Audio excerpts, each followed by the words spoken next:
Gentlemen, family, welcome back to another Soulful Threes Journeys podcast, episode 7. The show where three men from three very different communities sit down to prove that healing doesn't have to be polished, quiet, or done alone. Now listen, y'all, we were planning to have the one and only Lehigh Dominguez, Mr. Soldado himself, on tonight. He's a combat vet, cage fighter, father, all-around warrior of God, but Lehigh is off doing something even more badass, prepping another class of soldiers to graduate from the basic leadership course. That man's not just fighting battles, he's building leaders, and he'll be back, I promise. So for this episode, we're switching things up a little bit. Me, Giso, Campfire, facing the choice, scrap the episode or talk about the next thing. We're going to talk about the next thing. And here we are, episode 7, the day I almost quit. This ain't about giving up on your job or skipping the leg day. This is about moments where we thought about quitting on ourselves, quitting on healing, quitting on being here, whatever that might look like for you. So tonight's not scripted, it's real. And if you're here in the thick of it, this one's for you. I'm going to kick it off. My breaking point didn't look like rock bottom. We say that a lot, right? Rock bottom. Yeah. It looked like routine for me. It looked quiet. It looked numb. Some might say it looked mechanical. I was functioning for sure. In uniform, working, parenting, posting quotes, but inside, I was gone. Like a version of me was moving through the day, but I wasn't there anymore. It was after my divorce. I was in a new space physically, but mentally, I was in a war zone no one else could see, right? I had 4 daughters watching me, and still, for me, I was ready to disappear.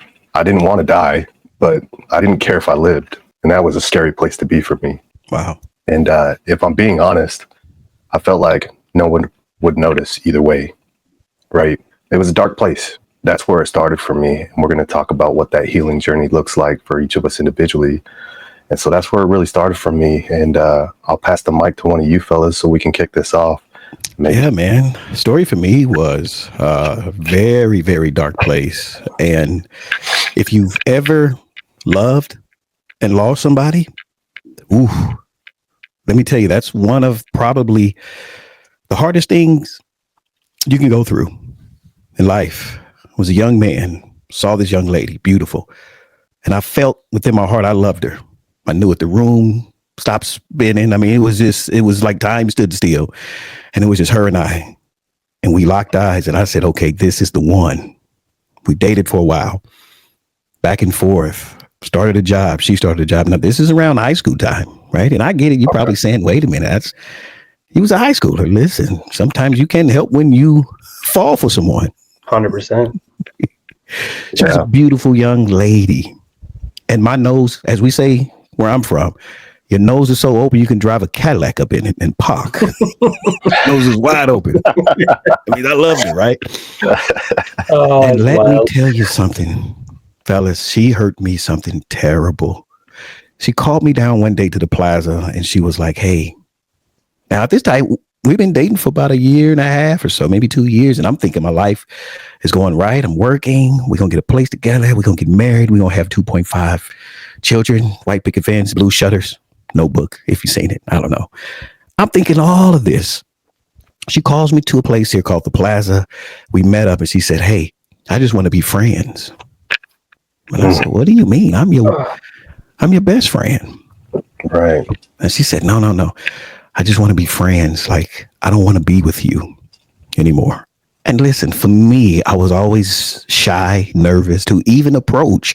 So when I thought I had something right here in my hands and it slipped away, and I felt some of the changing throughout the relationship, but I didn't want to see it. I was too close. I was so in love. There were red flags, absolutely. But when you're too close, you can't see them.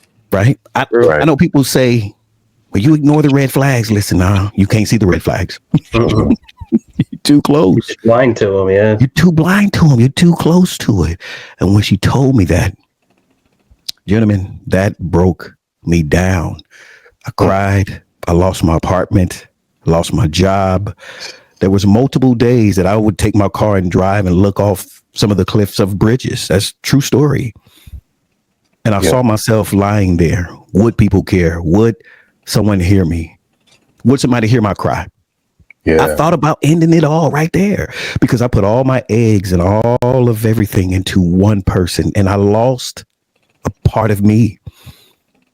When I almost quit, when I almost gave up, I was pushing my friends away. That was a hard moment for me. But I had a buddy of mine. He said, hey, man, listen, I know you're in pain. I know you're hurt right now. And you might not want to hear what I have to say, but I'm going to sow this seed in love and in comfort and in patience. And I hope that somebody can come by and water it. He left me a note, slid it under my door because I locked everybody out. Like I said, I didn't want to, I moved back in with my mom. This was a hard time for me. Yeah. When I grabbed that note and I read it and I said, man, that's when things started to switch for me. I said, what am I doing? Why am I here? Still not understanding everything, but almost quit, y'all, because I allowed the pain of somebody else to hit me so hard, to get me in that sunken place. And I was ready not to be here anymore. Man. And because of friends and because of people who care about you, still cared enough to slide a letter up under the door for me to read and say, wow, okay, that was the start of my transition. That was the start, because I thought to myself, well, what's the alternative? Mm-hmm. Do I lay here and die? Do I give up on life? Or do I try again? And man, that was one of the hardest moments in my life. And that young lady affected me for a long time. There was a part 2 of the story. We'll talk about it later.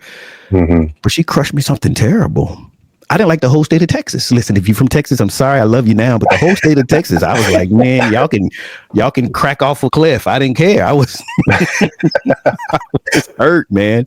But that was one of the moments in my life because of love that almost destroyed my life, because I was all up in here. Yeah. Yeah. That's powerful. Yeah. Powerful story, Giselle. Kev, what you got, brother? Yeah. I've been mulling it over. And I really think the worst point that I hit was, obviously we've talked about before that, I had issues with drinking, and that brought me to a point where I ended up in jail. I got let out on an ankle bracelet for quite a while. Was doing good, was reporting, doing everything I needed to do. I think I had like 2 weeks left. So I go into my reporting office, and, because I was dealing with a lot of anxiety and a lot of different stuff, and obviously I was still being tested at that time, to make sure I wasn't doing anything illicit. I was taking CBD, didn't think nothing of it, didn't even think if that was going to be an issue. So I had a weekend to myself, I was figuring I'll come back home and have nothing to worry about, go into the office, and they dropped me that day. I'm like, okay, here we go. All of a sudden they're coming back, like, you're positive for THC. And I'm like, I don't smoke. This is not what I'm going to be doing while I'm, being watched by you guys. Right. Like, well, there's nothing we can do. You're going back to jail for the last 2 weeks. Oh, man. That point right there, I think, was the worst. I had a moment in my head where I'm like, you know what? Why does it matter? What if I just start fighting with these officers? What if I just start running out of the office? What are they going to do? Who's going to really stop me? Who's going to, kind of like you were saying before, too, who's going to really care? Yeah. I was so lost in my own head at that point. I was so distraught by my own decision, that figuring that, I didn't think things through as well as I should have at that time. And I was ready just to be dumb. And, what happens. Those last 2 weeks when I went back in, though, they were treacherous. They were bad. I was put in the hole. Solo confinement is not a joke. It's definitely not something you want to be in, especially somebody that deals with anxiety, claustrophobia, depression, everything else. It was a mess. And it didn't get any better. Throughout the last bit of time I was there, the people there were just trying to push buttons, trying to get me, I got back out of there, went to Gen Pop. They tried pushing my buttons again there. They're trying to get me to fight. They're trying to get me to cause more problems. So I go back in the hole, and I'm like, I'm just going to sit here and just take it. What else are you going to do? Wow. Yeah. It was no good. It was definitely not a winning situation ever, and I never ever will want to deal with that again. But that last time was that final wake up. But I mean, I was that close. I just didn't care. I would have ran out the building after I'd gotten dropped that day and just found a car and just got in the way of it. Wow. Yeah. It was a tough situation, because you figure I'd been doing so good for so long, and I thought I was finally out of the weeds, and it just right back where I started again. Yeah. You get so many plateaus and then you fall down. You hit so many plateaus and then you fall down. And I'm like, okay, I'm finally past that last fall down, right? Right?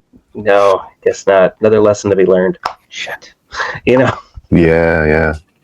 It definitely was tough. But I will say, looking back on it, though, it as much as it sucked at the time, it benefited me a lot. It was that last final kick in the pants. Like, you know, if you can make it through this, there's nothing that's going to stop you at this point. Absolutely nothing. Love that outlook, man. No other way to look at it, you know? It's either you're going to get a positive out of it, or you're going to mull over it the rest of your life, and you're not going to get anywhere. What's the benefit, you know? And that switched my mind shift to everything. That's what I'm like, business. That's what I'm like, I gotta wake up. I gotta figure this out. Yeah. Hey fam, we told you it was gonna be deep, real, raw. If those stories didn't hit you, I don't know what to tell you at this point. But listen, hey, I don't know if y'all have ever been asked this. I certainly have, but people often ask me through this process, what saved you?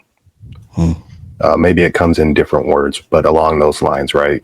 How did you get through this transition? For this particular situation, what did this look like for you? Hindsight 2020. And for me, it wasn't like some immaculate event, right? It wasn't a big event. It wasn't church or therapy or some grand revelation that I just suddenly had an epiphany, right?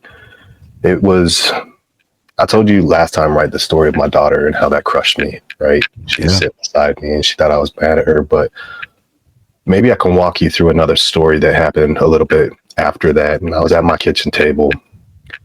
I was still married at the time to my first wife. And I had my head down and I was feeling heavy. It was quiet. I was by myself. And one of my little ones walks in and she looked at me and she said, "Can I sit with you?" And that was it. No fix, no questions, just presence, right? And that's what cracked me wide open.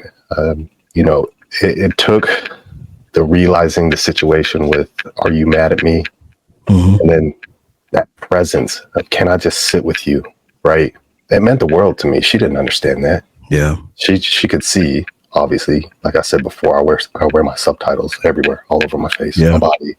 Yeah. It just it oozes out of me. But she realized, I believe, hindsight 2020, from my perspective, that she didn't want a perfect dad. She didn't need a perfect dad. She just wanted me, broken, breathing, and still here, right? And she could see that I was struggling. And that moment didn't fix everything for me. I'm not saying it did, but it gave me something to fight for again. Yeah. It started a process within me. I gave you guys some steps last time, right? Community. I gave you guys some steps to go through. That first part is just recognizing that there's an issue there, right? Yeah. This was that movement piece for me that I talked about, that third step, right? That movement piece that said, okay, all right, I got people around me that love me. They depend on me and they need me. I can't give up on life. It's not an option. There's no choice. There's no choice there. You got to press on, brother. Yeah. You got to wake up. You got to stand up and you got to step up to the plate. It's your turn at bat. What are you going to do with it? Are you going to strike out? Or are you going to hit a home run? Or are you just going to try to get on base? Right? So that's what started it for me. Yeah, man. Brother, for me, I heard someone speak one day, and I happened to go to this men's convention. It was in Tennessee. And I happened to just go there. So buddy, I was like, "Hey man, let's just go, man." You know, I was in a rut, right? He told me to come and I did. And I heard somebody speak and it was very powerful. He said, a lot of times in pain, a lot of times in hurt, what will get you off track the fastest in life is we isolate ourselves. And he equated it to a pipe and how pipes in your home has installation, things around it. It keeps it safe. It keeps it at the right temperature so it won't burst, so it won't destroy, so it won't rupture. And a lot of times because of these scars and these triggers that we go through, and a lot of that stuff can be the lies that people have told you and you believed it, it will isolate you. Facts. It will put you on an island It will separate you from the truth. And the truth is you can get back up from anything. And that resonated with me so greatly that I began to think about my life, and I said, man, I've been listening to the lies all these years. I've allowed these lies to isolate me, and I'm by myself. So of course, when life happens, I rupture, whether that be a Hulk mode, whether that be whatever, right? Tearing off my shirt, but I will isolate. Come on, Camp, right? But I isolate myself. And that is something that was the turning point in my life to stop believing the lies that people said about me and start to create my own truth of what I wanted, my vision. Yeah. And when I did that, listen, man, I'm telling you, things changed in my life. The light bulb came on. I began to believe in strength. I began to believe in character. I began to believe. So then I had to look those words up. Well, what does strength look like for me? What is character? What is that thing that I want to hold on to? What do I want to be remembered as? And when that came on, I stopped isolating myself and I installate, however that looks like for you, around community, telling yourself you're powerful, self-help books, journaling, nature, go on walks, hug yourself, look in the mirror, tell yourself, no, I don't believe the lies. I don't believe the past relationship that I was in.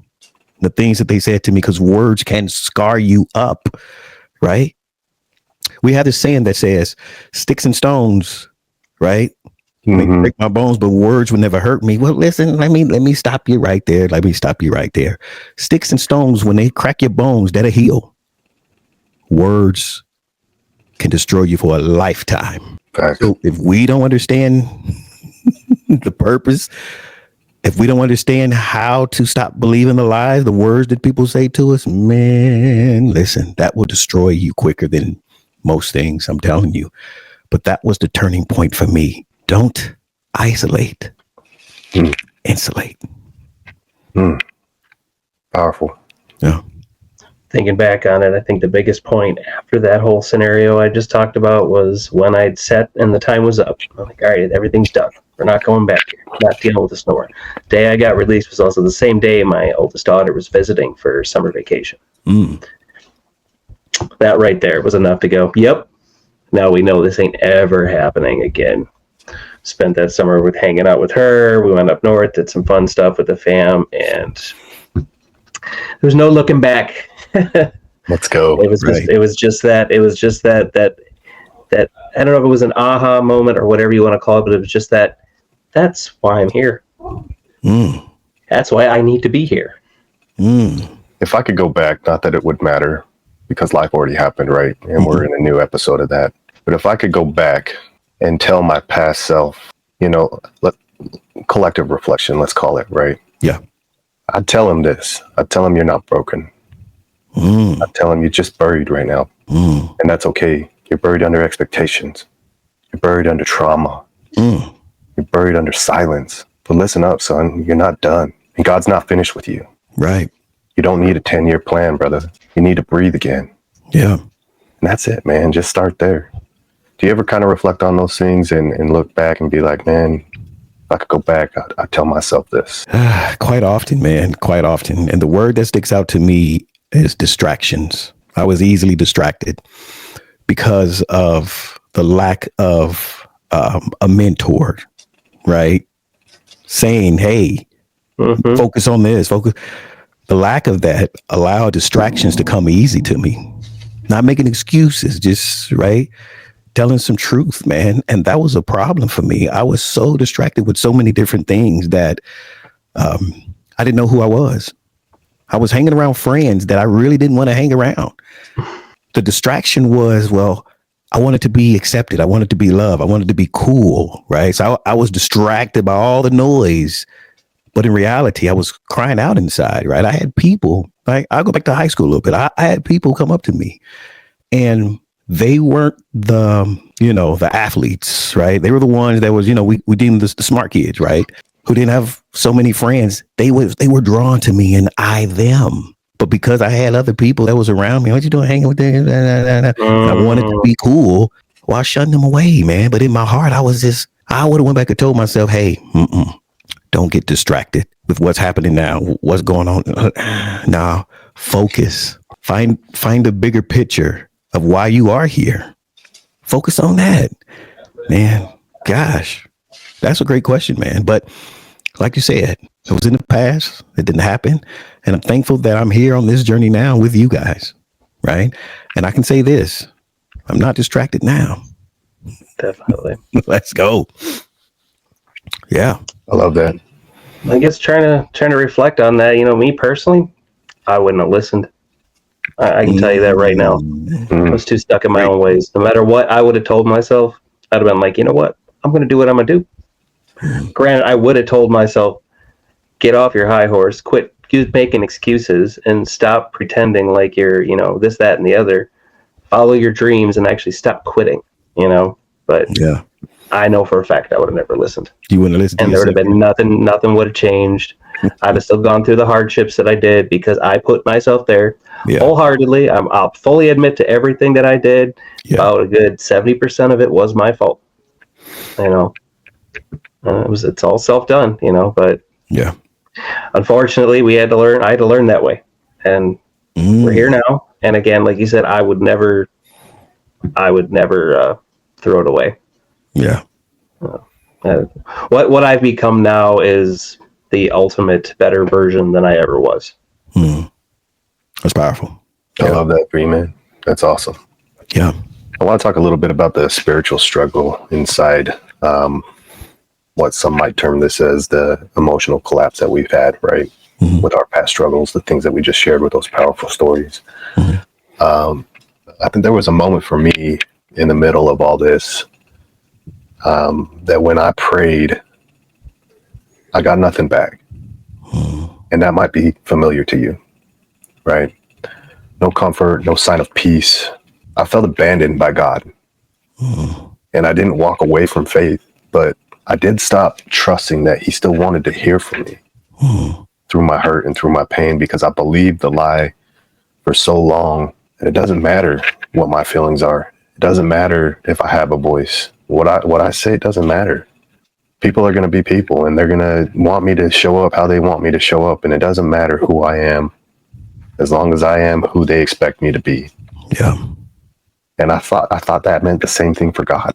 Yeah. So I stopped trusting him. I stopped praying. And ultimately, I left my faith, like I've said before. And I started a new spiritual journey. And I fully understand that not everybody's on the same journey when it comes to God or your higher power or whatever that means for you. Right. And that's okay. But for me, what ultimately got me as part of the solution, not the full solution, to get back on track was trusting him again. Yeah. Knowing that he is there and that whether he gives you an answer back doesn't matter. The fact that I could still have a relationship with him and share my struggles and know that he's got my back and he's walking in tandem with me. Yeah. My ultimate battle buddy. Yeah. That tool by my side that will just help me through all the struggle and all the pain, and that I can rely on him and trust him that he's going to get me through it. And that starts with me. That's the faith part, right? That starts with me. If I don't have that trust, he can't do his part. I can't just expect him to answer every prayer. Because if I'm honest, most of my prayers were selfish. Most of my prayers were about me. Help me, bring me up, lift me up. What are you going to do, brother, to get there? Are you willing to put in the work? Are you willing to let go of your pride? Because my pride's big. You don't know that about me now. Now you do. My pride's big. And you got to let go of that sometimes. Yeah. Because God doesn't see you that way. He sees you in a different light. And whatever that God is for you, I'm sure it's similar, right? Yeah. What's that journey look like for you, fellas? Man, listen, for me, man, I was raised in church most of my life, man, or really not most, all of my life. Right? I was sheltered from a lot of different things. So I always had a belief. I always had a trust. And it wasn't until I was probably maybe about 16 years old when I stopped leaning in on my mother's relationship with God or people of the church. And, and I began to really know him for myself. And I've been in seasons and times where, you're right, Lammy, he won't speak. He won't say a word to you. And what I learned from that is sometimes That's when he's the closest. Yeah. Man. In the silence, right? But you said something so powerful. It's the faith of us, the journey that we got to keep moving on and walking on, right? I know for me, a lot of times when it comes to spirituality, some people may view it as if I rub this lamp, a genie would come out. Yeah. Right? Yeah. And it's not. Think about being a parent and how we do our children now, right? I can't give them everything when they want it because they can't handle it. So I have to allow a little bit of seek me, find me, keep going until you mature enough to receive it. That's how I view my relationship with God. Even when I was sick, I'm looking for the miraculous boom, pam, boom, boom, bing, boom, bow, right? Next day. Nah, but there was a journey that I had to go on, and he was silent. He allowed me to find other ways of seeking, right, healing. And then what did that do? Unlock a story. Unlock a testimony. Right? And now, man, I love God with all my heart. I do, emphatically, right? I was on live on other platform, people coming in, pray for me. Absolutely. When somebody asks for prayer, I don't hesitate. What is it? Let's go. Let's flow. Right.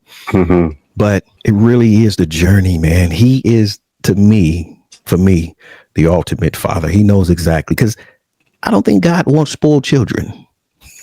I don't want spoil. You spoil your kids, give them everything. They turn out not to. They run over things. Right? They come demanding, and you can't tell me. Yeah, I don't know. Man. So a little bit of suffering, right, is beneficial, I believe, in God's view of who we are. Yeah, it's all in the seeking, man. That's my take on the spirituality, man. And if anybody is out there, and you feel like you're in a dark place, or you feel like you're by yourself, you're never alone, right? You're never alone. Just keep seeking. The answer will come. Yeah. Mine I would have to say is wandered throughout my years. Started out Lutheran, fell from that pretty quick because the church we were at was just a mess. We're not getting into the details, but we'll just say it was a mess. Then I started going on my own path. Started choosing I guess you could say like Wicca, pagan. Following gods and goddesses, not just one almighty, but there's multiple surrounding and helping you through different paths in your life. But more recently, I would say I'm leaning back to the Almighty One. Never thought I'd say that out loud, but I am. But and realizing that, like you were saying too, it's the journey. If I would have gotten what I wanted when I wanted it back then, I would have just squandered it. It would have been not beneficial. I would have just wasted my time. Yeah. And granted, it hurts to say that now, because all this time waiting, all this time I feel I've wasted, that I could have done better things. But how do you even know you could have? Because you don't have the knowledge. You don't have the experience. You don't have the failures. Come on, Cap. You haven't leaned on the stuff you've done wrong to get you through the new situations that you're gonna face. So I'm just now starting to lean back towards that. I'm tiptoeing the waters, shall we say? I don't want to dive in head first with that, but sure. I'm learning. I'm definitely going down that path at this moment, but it's definitely, like you said about the journey. And had I done things differently again, it's what would have made the difference, honestly. Like the butterfly effect of it all anyways. Had I done one thing differently, who knows where we would be right now. Sure. So, but it's a whole, and how I kind of see the whole thing is you've got to be there for yourself no matter what. You've got to be there first. You've got to have faith in yourself, because in a sense, we all are one and the same. We're all connected. It's all a big puzzle anyways. Yeah. So you've got to start here, and then you can allow to be able to accept him in. You've got to be here first. Yeah. And if you don't follow your, if you don't believe in yourself, you don't believe in your path, you don't believe in your journey, what is there where are you going to start? How are you going to believe in something else? Yeah. How are you going to understand something else? How are you going to even fully accept that there is something else? It's That's powerful. just kind of where I'm at with all that. Yeah. I love it. You'll get no judgment from me. Ultimately, I think my religion, more so now than ever, is the language of love.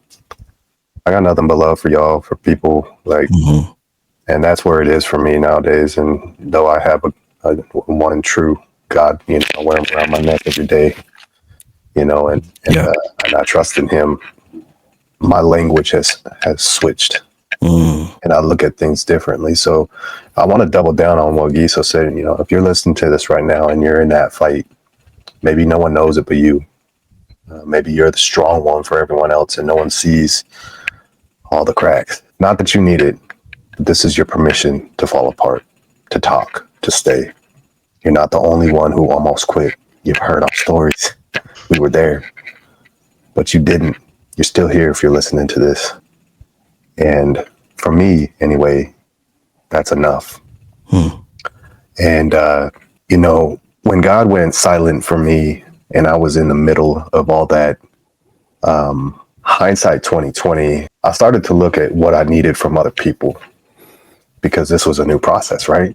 Yeah. I can set those expectations. It's no longer dictated to me, hey, this is how you need to be. I'm rebuilding, right? I'm setting that foundation. Okay, so what do I need from you in my life?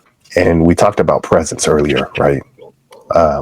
More often now than ever before, when people come to me, I used to be super uncomfortable with this, but when people come to me and they say I'm not okay, I have to look at things a little bit different now, because that was me in that struggle. And people couldn't give me the answers that I needed. And so I want to change that narrative. I want to be able to be the one that says, hey, when you're panicking, when you're struggling, here's a path forward, or here's a shoulder to cry on. I got 2 ears. I'll listen. I'll give you the Giso pose. I was going to say the Giso pose. That's now been coined. Okay. Yeah. It's coined. That's right. We're going to register it.